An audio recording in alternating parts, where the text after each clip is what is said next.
கையில் அம்பு எடுத்தான். ஓடி வந்தா சமுத்திரராஜன் திருவடியில் வந்து சரணாகதி பண்ணான். அஜோஜோ தப்பு, நீங்கள் எனக்கு மெசேஜ் அனுப்பிச்சு, நான் தொடர்பு எல்லைக்கு வெளியில் இருக்கிற மெசேஜ் எனக்கு ரீச் ஆகும். பெருமாள் சொன்னார், இல்லையே 2 ப்ளூடிக் பார்த்தனே அப்படின்னு.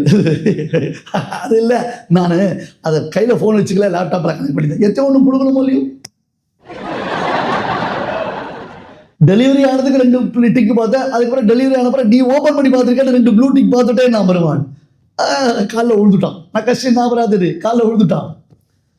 சரி போனா போட்டோம், உன்னை ரட்சிக்கிறேன். ஆனால் எடுத்த பானத்தை வேஸ்ட் பண்ண மாட்டேன். அம்பை தொடுத்தாச்சு, அந்த அம்பை நான் வேஸ்ட் பண்ண மாட்டேன், வேஸ்ட் பண்ணக்கூடாது. அப்போ சமுத்திரராஜன் சொன்னா, இங்க பக்கத்துல துருமகுல்யம்னு ஒரு இடம் இருக்கு, சமுத்திரத்துக்கு நடுவுல ஒரு தீவு இருக்கு. அந்த தீவுல சில ராட்சசர்கள், இலங்கை மாதிரி அங்க ஒரு தீவு இருக்கு, இலங்கை மாதிரி அங்க ஒரு தீவு இருக்கு. அந்த தீவுல ராட்சசர்கள் நிறைய பேர் இருக்கா, அவ ரொம்ப ஹிம்சை பண்றா, ராமா நீ என்ன காப்பாத்துறியான்னு இந்த மிசைல் டார்கெட்டை ரீஃபிக்ஸ் பண்ணினான். ராமன் டைவர்ட் பண்ணான். இருந்த இடத்துல இருந்து இங்கிருந்து அடிச்சு துருமகுல்யத்துல இருக்கிற அசுரர்களை, ராட்சசர்களை ராமன் காலி பண்ணான். அப்ப கேட்டார் கூறத்தாழ்வான், ஏண்டா இங்கிருந்து அடிச்சாங்கிறது எல்லாம் செத்து போடுச்சு, அந்த உனக்கு இங்கிருந்து லங்கைக்கு போறதுக்கு வழி தெரியலையா? ஐயோ மரமே சீத்தையை பாத்தியா, குயிலே சீத்தையை பாத்தியா, மயிலே சீத்தையை பாத்தியா அழறையா? என்னடா கதை அடிக்கிற, நாங்கள்லாம் இதை உட்காந்து நம்பிட்டு இருப்போமா? என்னதான் நீ உபன்யாசம் பண்ணாலும் ஒரு லெவல் இல்லையா அப்படின்னு கேட்டார் கூறத்தாழ்வான். அதிமானுஷ கிருத்தியம், அந்த உனக்கு சீதையை மீட்டெடுப்போன்னு தெரியாது, ராவணவதம் பண்ண முடியுமா முடியாத உனக்கு தெரியாது. ராமன் சொன்னார், பேசாம இருக்கும், టాప్ సీక్రెట్ నిజావతార మర్మములను తెలిసిన వాళ్ళకి நீ வளையஞ்சிதேம கோராமா, உன் அவதாரத்தின் மர்மத்தை அறிந்தவர்களை எல்லாம் நீ ஏமாற்ற முடியாதுன்னு தியாகபெருமம். பேசாமல் இந்த ரகசியத்தை சொல்லாத. ஜனங்க எத்தனை வருஷமா கதை கேட்டு இருக்காளையோ, யாராவது இதை யோசிச்சாலா? யோசிக்கல. அப்படியே மெயின்டைன் பண்ணணும். ஏன்? ஆத்மானம் மானுஷம் மன்யே, மனிதனாக தன்னை காண்பித்துக் கொண்டிருக்கிறான் பெருமான். அதற்கு உண்டான ஆட்டிடியூட்ஸ் என்னவோ அந்த ஆட்டிடியூட்ஸ் மட்டும் தான் காமிக்கணும். இப்போ பிரம்மதேவர் ராவணனுக்கு வரம் கொடுத்துட்டார். சத்தியம் விதாத்தும் நிஜபிருத்திய பாஷிதம் என்று நிருசிம்மாவதார கட்டத்துல சுக பிரம்மம் வர்ணிக்கிறது. நிருசிம்மன் எதுக்கு அவதாரம் பண்ணினா? நிஜபிருத்தியன் சொன்ன வார்த்தையை மெய்யாக்குவதற்காக. இரண்டகசிபு பிரம்மா கிட்ட கேட்ட வரம் என்ன? எனக்கு மரணம் சம்பவிக்க கூடாதுங்க. அடப்போடா முட்டாள், எனக்கே அது கிடையாதுன்ட்டு பிரம்மா, எனக்கே அது கிடையாதுங்க.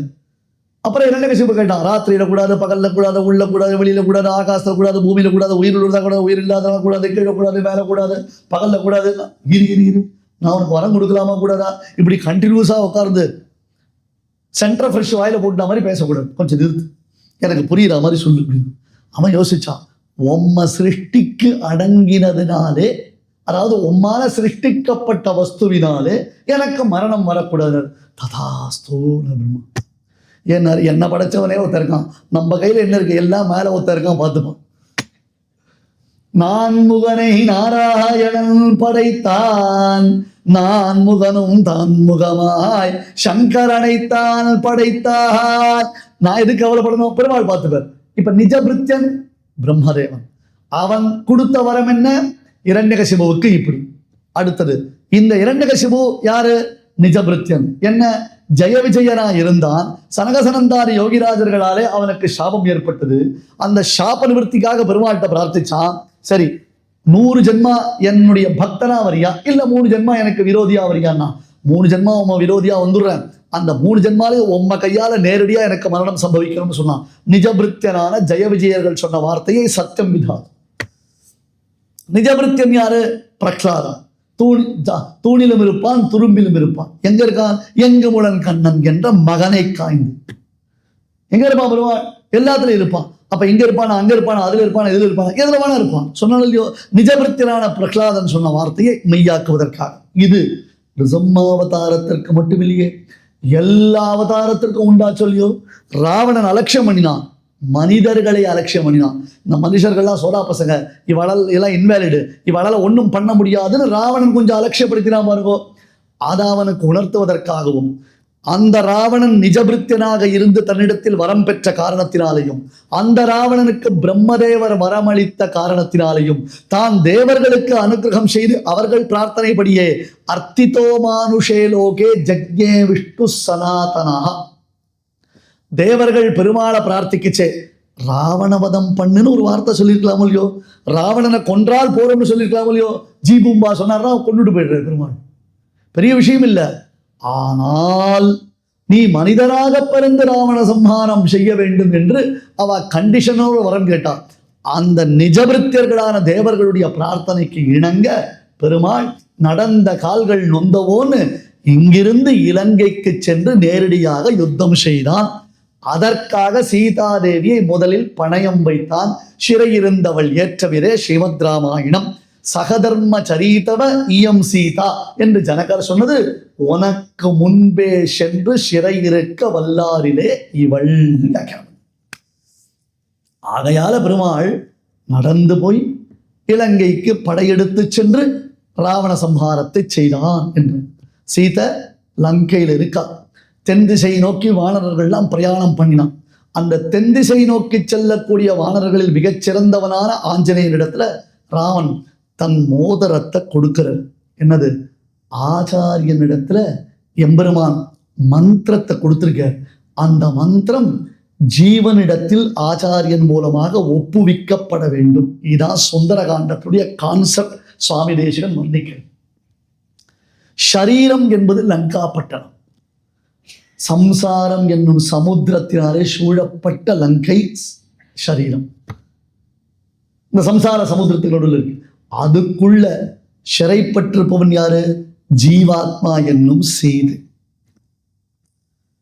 அந்த சீதை என்னும் ஜீவாத்மா ராமன் என்னும் பரமாத்மாவிடம் சேர வேண்டும். ஆனா பரமாத்மாவுக்கு ஜீவாத்மாவை கண்டுபிடிக்க முடியல.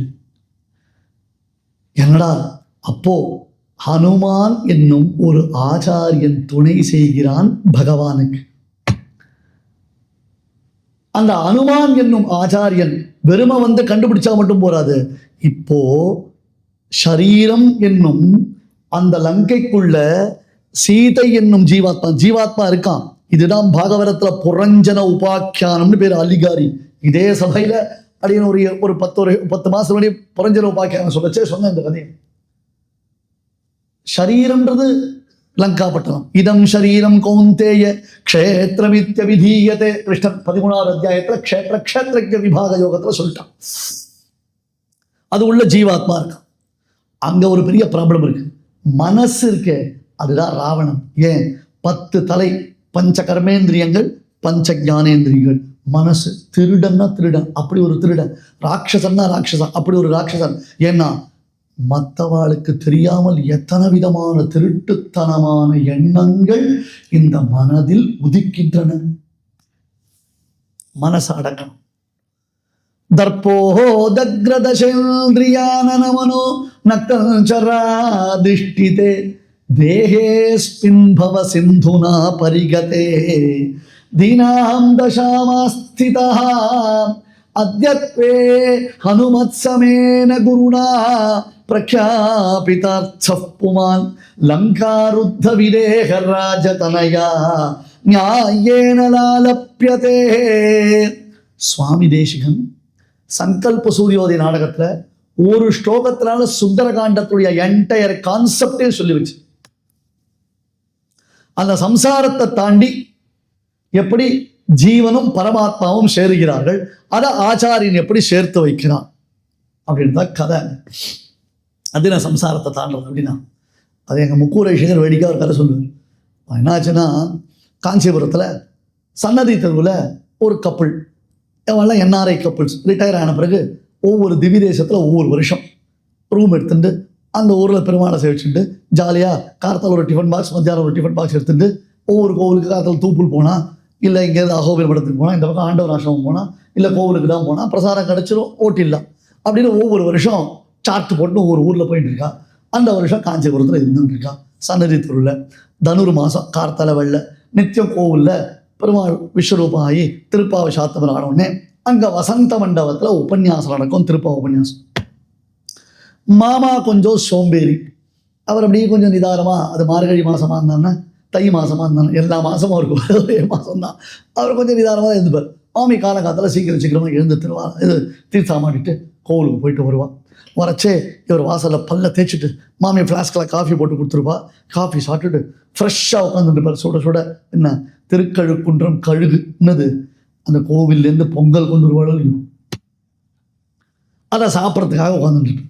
இப்படியே ஒரு 7-8 நாள் ஆச்சு. தினந்தோறும் கார்த்தால வெள்ள பனி காலம். ஐயோ பாவம், தமிழ் பணிகள் தெலுங்கு பணி செய்தால் மலையாள பணி வரும். இது என்னடா பிரச்சனை, கோபால் பல்படி மாதிரின்னு. தமிழில் பனினா பனிக்காலம், தெலுங்குல பனினா வேலை, மலையாளத்தில் பனினா ஜுரம். அதனால் பனியில் எழுந்து அவள் தீர்த்தா மாதிரி போனாலையோ. ஒரு நாள் கார்த்தால 8ஆம் பாசனம் 9ஆம் பாசனம் ஆயிடுத்து. கார்த்தால மாமாவுக்கு விழிப்பு வந்துடுச்சு. பார்த்தா மாமி படுத்துருக்கா, எழுந்துக்க முடியல. இவருக்கு என்ன ஆச்சுன்னு, என்னால் முடியலண்ணா. நீ கோவிலுக்கு போலியா? போல. ஐயோ இன்னைக்கு கோவிலுக்கு போலியா? அவருக்கு பொங்கல் வரலன்னு பயம். என்னால் முடியல, ஜுரம் வந்துட்டேன். சரி பாவம் அப்படின்னு, அப்படிலாம் நீ பொங்கல் சாப்பிட முடியாதா? ஏன் நீங்கள் தான் ஒரு நாள் கோவிலுக்கு போகலன்னு. நானும் என்னோ பண்ணக்கூடாத பண்ணிட்டா மாதிரி போகலன்னு. அவர் ஒரு டெக்னிக்கல் என்னன்னா, அந்த கோவிலில் ராஜகோபுரத்துக்கிட்ட வெளில ஸ்பீக்கர் வச்சுருப்பான். இந்த உபன்யாசம் பண்ணுறவர் கடைசியில் கவிதார்க்கிக சிம்மாய கல்யாண குணசாலின்னு சொன்ன பிறகு தான் விநியோகம் பண்ணுவா. அது சொல்லட்டும், நான் அப்போ போய் விநியோகம் வாங்கிக்கிறேன்னு. பார்க்குற அசிங்கமாக நினைக்க மாட்டாரா? இப்படி பறக்காவட்டி மாதிரி விநியோகத்துக்கு மட்டும் வந்துட்டார் பாருன்னு சொல்ல மாட்டாரா? ஒரு நாள் உபன்யாசம் கேட்டாங்க, தப்பு போய் தான் கேளுங்க. இவர் வேண்டாம் இருப்பா, அவளுக்கு ஒரு காஃபி போட்டு ஒரு சாரிடோனோ இல்லை மெட்டாசினோ எடுத்து கொடுத்துட்டு பேராசிட்டமாலா கொடுத்துட்டு நீ சரி தூங்குன்னு அரை மனசோடு போயிட்டாரு. அண்ணம்மா பாவம், அவர் நல்ல ஜுரம் வேகம், அவர் கொடுத்த மாத்திரையை சாப்பிட்டுட்டு தூங்கிட்டு இருக்கான். திடீர்னு பார்த்தா தும்மு தும்மு தும்மு சத்தம், பூமி அதிர்றது. அவன் பயந்து விட்டான். நாம் எங்கே இந்தோனேஷியாவில் இருக்கிறோமா இல்லை இந்தியாவில் இருக்கோமா அவருக்கு பயம். தும்மு தும்முன்னு சத்தம். இவோ தரையில் கம்பளிலாம் போட்டு படுத்துட்டு இருக்கா. என்னன்னு கண்ணு முடிச்சு பார்த்தா அவாத்துக்கார் கையில் இலையில பொங்கல் வச்சுட்டு இருக்கார். இந்த மாமி படுத்துட்டு இருக்கா. இப்படி அப்படியே தாண்டி தாண்டி குதிச்சுட்டு இருக்காரு. என்னன்னா என்ன ஆச்சு? ஆத்துக்கார் ஒரு மாதிரின்னு தெரியும் அவளுக்கு. அது கொஞ்சம் கரண்ட கேஸு தான். என்னன்னா என்ன ஆச்சு? அடி எழுந்துக்காதரி, இன்னைக்கு எனக்கு மோட்சம் போகிறதுக்கு வழி சொன்னார் ரே சுவாமி, மோட்சம் போகிறதுக்கு வழி சொன்னார் உபன்யாசகர்னு. அவள நாம் இத்தனை வருஷமாக கேட்குறோம், ஒரு நாள் கூட நமக்கு தெரியல. ஒரே ஒரு நாள் நம்பாத்துக்கார் உபன்யாசம் கேட்டு வந்திருக்கார், அவருக்கு மோட்சம் போகிறதுக்கு வழி தெரிஞ்சு விட்டா. என்னன்னா என்ன சொன்னார் அந்த சுவாமினார்? அடியே சம்சாரத்தை தாண்டினா மோட்சம் போலான்னு சொன்னார். சம்சாரத்தை தாண்டினா மோட்சம் போலான்னு சொன்னார்.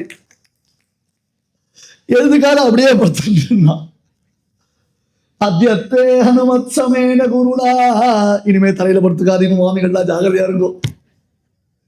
அத்தியத்தே ஹனுமத் சமேன குருடா பிரக்யாபிதார்த்த புமான் லங்காருத்த விதேக ராஜதனயா நியாயேன லப்யதே.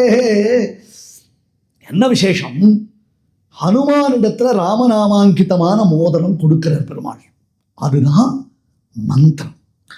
மந்திரமும் மந்திரத்தின் வழியும் காட்டி வழிப்படுத்தி வானேற்றி வைத்து நம்மை தந்தையன நின்ற தனித்திருவாள் தாளில் தலை வைத்தோம். சுவாமி தேசிகன் மந்திரமும் மந்திரத்தின் வழியும் காட்டி. இப்ப சீதைக்கு பிராண ரட்சணம், சீதையை காப்பாற்றணும், சீதையை ரட்சிக்கணும். சீதை என்பவள் யாரு? ஒரு ஜீவாத்மா, ரத்னம், பகவானுடைய ஹிருதயத்துல விளங்கக்கூடிய கௌஸ்துப ரத்னம்.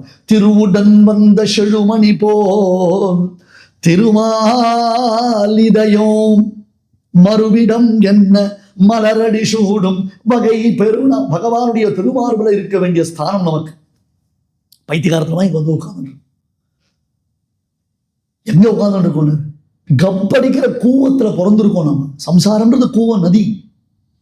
அந்த கூவ நதியில நாம பிறந்திருக்கோம். கருவுடன் வந்த கடுவினை யாரில் பிறந்திருக்கிறோம்? நாம திருப்பி அதுல இருந்து நம்மளை யார் உத்தாரணம் பண்ணுவா? யார் நம்மளை வெளியில தூக்கி விடுவா?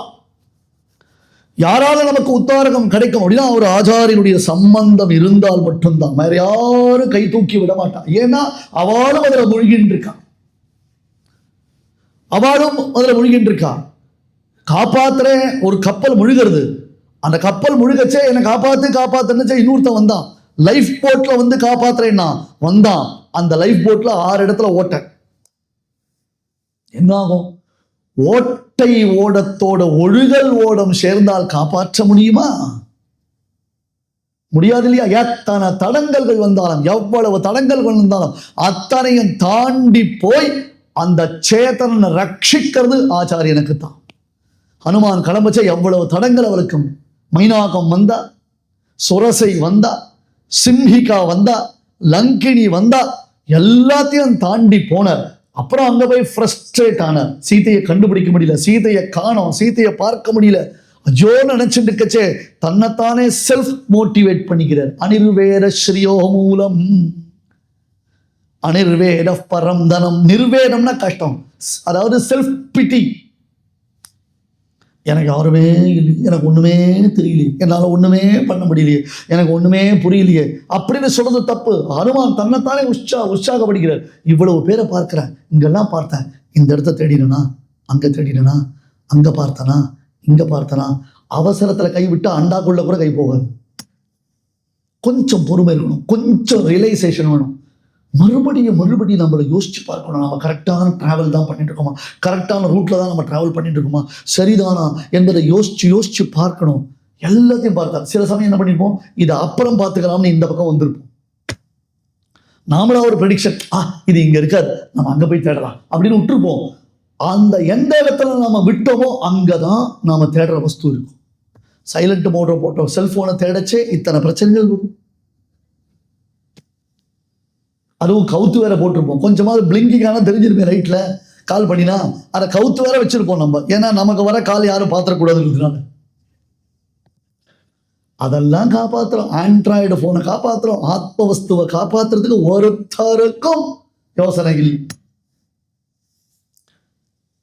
இவ்வளவு பிரச்சனைகள் வந்தாலும், எத்தனை தடங்கள் வந்தாலும், தான் தன்னுடைய ரக்ஷ வஸ்து எது? சிஷ்யன், அந்த ஜீவாத்மா. அந்த ஜீவனை ரட்சிக்கணும், ஜீவனை காப்பாற்றுறதை தவிர்த்து தனக்கு வேற உத்தேசம் இல்லைன்னு அத்தனை தடங்களையும் தாண்டி போறார்.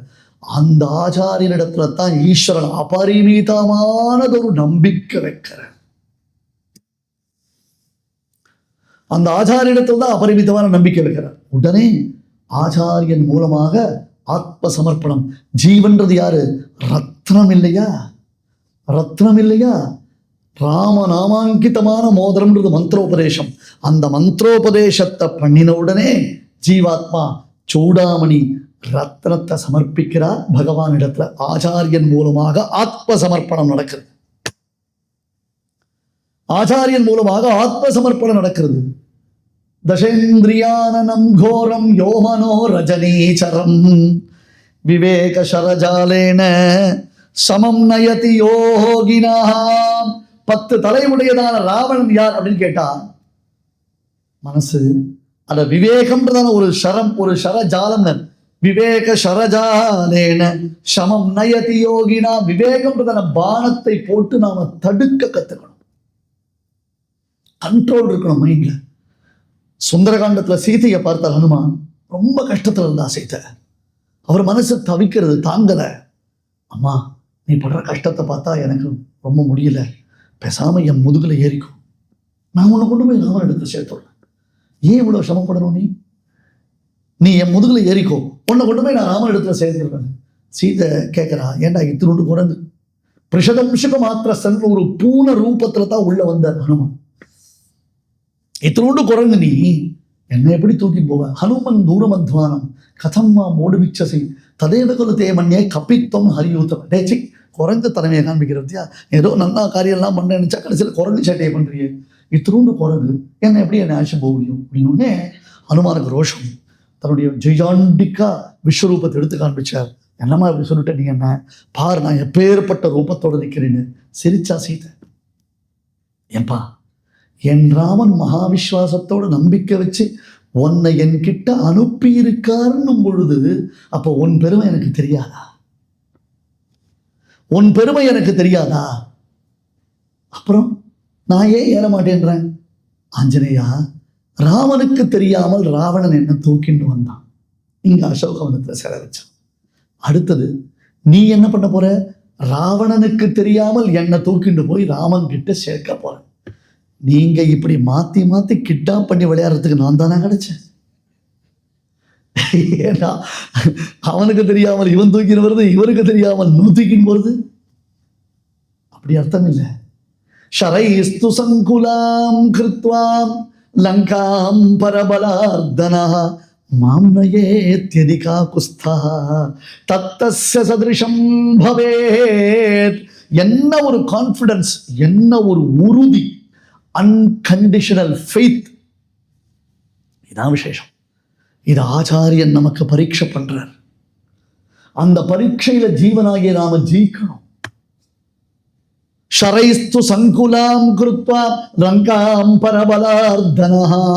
எப்படி வரணும் தெரியுமா? என் ராமன் ஷரக்கூட்டங்களினாலே இந்த இலங்கையை பொடிப்பொடியாக்கணும், ராவணனை சம்ஹரிக்கணும், விஜயராகவனா எழுந்தொழிக்கணும். அப்போ என்ன கூப்பிடணும். நாம் போய் அவன் பக்கத்துல நின்றேன்னா மாம் நயேத்யதிகா குஸ்தா தத்தஸ்ய சதிருஷம் பவேத். அது ராமனுக்கு பெருமை. கடைசியில என்ன உலகம் பேச தெரியுமா? என்னையா, ராமனுடைய பொண்டாட்டியை யாரோ ஒரு ராட்சசன் தூக்கிட்டு போனானா, அவன் எங்க போனான்னு தெரியல. இவன் 4 பக்கமும் குரங்கெல்லாம் அமிச்சான். அதுல ஒரு குரங்கு இங்கேருந்து சமுத்திரத்தை தாண்டி போச்சு லங்கைக்கு. அது என்ன பண்ணித்தோ ஏது பண்ணித்தோ தெரியல. எல்லாம் பெரிய எடுத்த சமாச்சாரம்னா அதெல்லாம் யார் கேட்கறது? அப்படிதான் அது அப்படி இப்படி விட்டுடுவா, மறைச்சு விட்டுடுவா. அது போய் அவரை திருப்பி அழிச்சுட்டு வந்து ராமன்கிட்ட ஒப்படைச்சு கொடுத்து இவனும் ஏத்துட்டான். இது ராமனுக்கு எவ்வளவு பெரிய அவமானம், எவ்வளவு பெரிய அவமானம். அந்த அவமானம் என்னால ராமனுக்கு வரக்கூடாது. அவனை புரிந்து கொள்ளாமல் நான் பல சந்தர்ப்பங்களில் பேசி இப்பொழுது நான் படக்கூடிய சிரமங்கள் போரும் ஆஞ்சநேயா, இனி மறுபடியும் அப்படி ஒரு நிலைமை ஏற்படக்கூடாதுன்னு சீத உறுதியோடு இருந்தாலே அந்த உறுதி நமக்கு ஆச்சாரியனுடைய அனுகிரகத்தினால கிடைக்கிறது. அதை நாம அந்த உறுதியை தெரிஞ்சுக்கணும். ஷரைஸ்து சங்குலாம் கிருத்வா. சரி, ப்ரெஷர் இருக்கு, என்ஜாய் பண்ணலாமே. சரி, வந்ததுதான் வந்தோம், எப்படியும் வர வரல என்ன பண்ண போறோம், வெயிட் தானே பண்ண போறோம். நல்லா நம்மளை சுற்றி நிறைய ரெக்ரியேஷன்ஸ்லாம் இருக்குது. நைஷா பஷ்யதி ராக்ஷஸ்யா நீமான் புஷ்பஃலத்ருமான் ஏகஸ்த ஹிருதயா நூனம் ராமமேவானுபஷ்யதி. அப்படியே சுவாமி தேசிகன் இந்த ஸ்லோகத்தை கல்வெட்டுல பொறிக்கிறார். ஸ்வனிஷ்டாபிக்யானம்னு பேரு சுவாமி காண்பிக்கிறார் தேசிகன். கம்ப்ளீட்டா செல்ஃப் ரியலைசேஷன். நான் சாத்விகன் சொல்லிட்டா போருமா? ஒரு மகரிஷி யாகம் பண்றார். எதுக்காக அப்படி கேட்டா, தான் பொறுமையில ரொம்ப சிறந்தவன் என்று தனக்கு பெருமை ஏற்படுவதற்காக யாகம் பண்ணிட்டு இருக்கார். ஒருத்தன் வந்தான், சுவாமி என்ன பண்ணிட்டு இருக்கார்? குழந்தை, நான் ரொம்ப பொறுமைசாலியா இருந்து பொறுமையில் சிறந்தவன்னு அவார்டு வாங்குறதுக்கோசரம் யாகம் பண்ணிட்டு இருக்கேன். ஓ அப்படியா, சரி சுவாமி. 10 நிமிஷம் கழிச்சு வந்தான், சுவாமி என்ன பண்ணிட்டு இருக்கேன்? இப்போ தானடா நான் சொன்னேன், இந்த பொறுமையா இருக்கிறதுக்கோசரம் யாகம் பண்ணிட்டு இருக்கேன். ஓ சரி சரி சரி. திருப்பி 10 நிமிஷம் கழிச்சு, சுவாமி என்ன பண்ணிட்டு இருக்காரு? ஏண்டா திருப்பி ஒரே கேள்வியை கேட்டுட்டு இருக்க?